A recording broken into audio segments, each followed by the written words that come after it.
Η C μπορεί να θεωρείται μία από τις πιο δύσκολες γλώσσες να μάθει κανείς. Όμως μας παρέχει ένα σημαντικό υπόβαθρο για τις λειτουργίες της μηχανής μας. Ένα από τα βασικά concepts της C είναι οι pointers, γνωστοί στον κλάδο και ως η πηγή όλων των κακών. Σαν ιδέα είναι αρκετά απλή. Έστω ότι έχουμε μία μεταβλητή int α. Pointer θα ήταν μία μεταβλητή int αστεράκι πα, η οποία θα έδειχνε στα δεδομένα της μεταβλητής α. Ένας γενικός ορισμός για τους pointers είναι μεταβλητές οι οποίες δείχνουν σε διευθύνσεις που είναι αποθηκευμένες άλλες μεταβλητές. Αν το σκεφτούμε, οι pointers δεν είναι τόσο διαφορετικοί από το πώς αναφερόμαστε σε αντικείμενα στην πραγματική μας ζωή. Έστω ότι θα θέλαμε να πάρουμε τις σημειώσεις του φίλου μας του Γιώργου.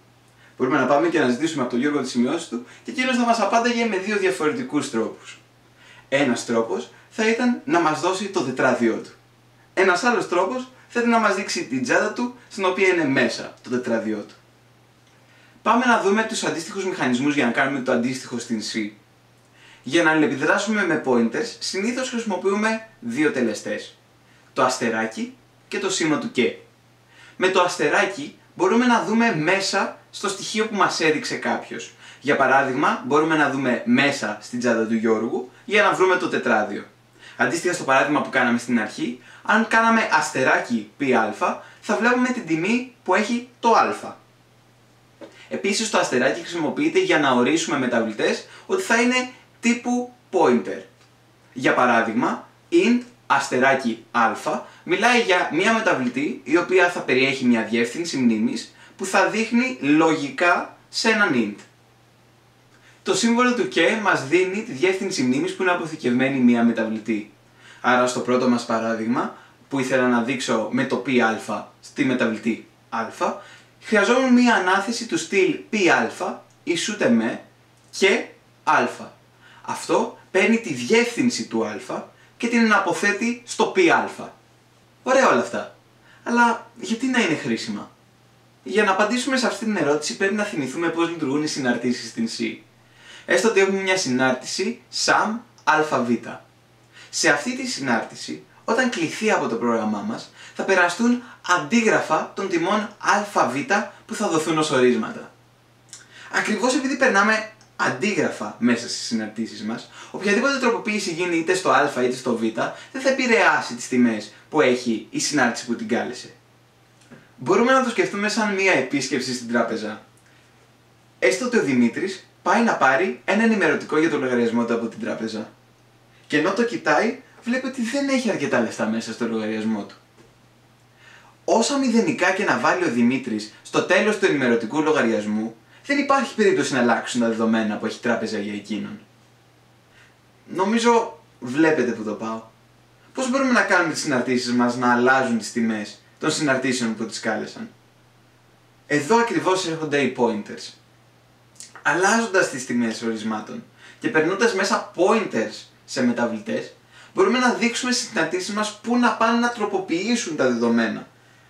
Στο προηγούμενο παράδειγμα θα ήταν σαν ο υπάλληλος της τράπεζας, αντί να μας δώσει ένα αντίγραφο του ενημερωτικού μας έδειχνε πού έχει αποθηκευμένες τις πληροφορίες μας. Σε εκείνη την περίπτωση, ακολουθώντας αυτόν τον δείκτη, θα μπορούσαμε να βρούμε το βιβλίο του λογαριασμού μας και να αλλάξουμε εκεί το ποσό μας. Άρα ο Δημήτρης θα είχε πολλά λεφτά. Όλα αυτά όμως ακούγονται πολύ θεωρητικά. Πάμε να το δούμε σε ένα hands-on παράδειγμα. Έλατε μαζί μου. Πάμε να λύσουμε το swapping problem. Γιώργο, στο swapping problem καλούμαστε να λύσουμε το εξής. Έχουμε δύο μεταβλητές αβ. Αυτό που θέλουμε να κάνουμε είναι να ανταλλάξουμε τις τιμές τους. Δηλαδή, κάτι τέτοιο. Για να το κάνουμε αυτό, θέλουμε να χρησιμοποιήσουμε μία συνάρτηση swap. Συνήθως, όταν ζητάμε από πρωτοετής να λύσουμε αυτό το πρόβλημα, γράφουν κάτι τέτοιο. Πολύ ωραία. Πάμε να δούμε γιατί κάτι τέτοιο δεν λειτουργεί. Έστω ότι τρέχουμε την πρώτη μας εντολή. Άρα, στο temp, βάζουμε τα περιεχόμενα του α. Τέλεια. Στο α, βάζουμε τα περιεχόμενα του β. Πολύ ωραία. Και στο β, τα περιεχόμενα του temp. φαίνεται να λειτουργήσε. Ας φύγουμε από τη συνάρτηση. Βλέπετε, οι συναντήσεις έχουν μέσα αντίγραφα των μεταβλητών που τους περάσαν ως ορίσματα. Άρα τα δεδομένα της main δεν άλλαξαν. Όσες αλλαγές και δεν έκανε ο Γιώργος στα δεξιά μου. Πάμε να δούμε πώς μπορούμε να λύσουμε αυτό το πρόβλημα. Γιώργο, θέλουμε τα υπόλοιπα. Πάμε να δούμε μια αλλαγή στον κώδικά μας. Βλέπουμε ότι τώρα πια στη συνάντησή μας το int α και int β έχει αντικατασταθεί από δύο pointers. Είναι τα αστεράκι α και είναι τα αστεράκι β. Άρα τώρα αυτό που συμβαίνει είναι ότι έχουμε μεταβλητές οι οποίες δείχνουν στα περιεχόμενα της main. Όχι τοπικές μεταβλητές πάνω στη συνάντηση. Πάμε να τρέξουμε πάλι τον κώδικα μας βήμα-βήμα. Άρα, Γιώργο, στο περιεχόμενο της temp βάζουμε το περιεχόμενο της α, αλλά όχι τον δείκτη, αλλά εκεί που δείχνει ο δείκτης.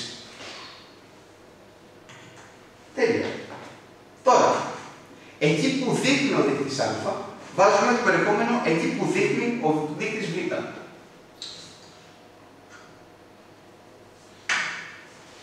Τέλεια. Τώρα, εκεί που δείχνει ο δείκτης β, βάζουμε το περιεχόμενο της temp. Άψογα. Πάμε να φύγουμε από τη συνάντηση.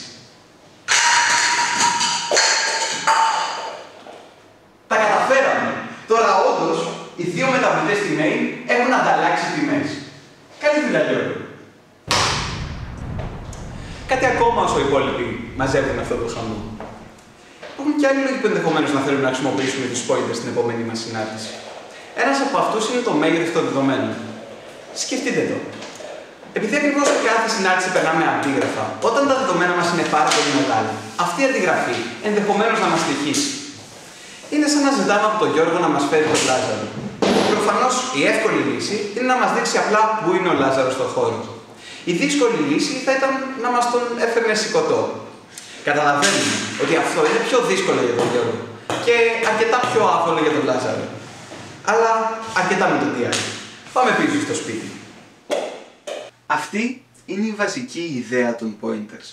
Ένα πάρα πολύ σημαντικό εργαλείο για την υλοποίηση προγραμμάτων στη C.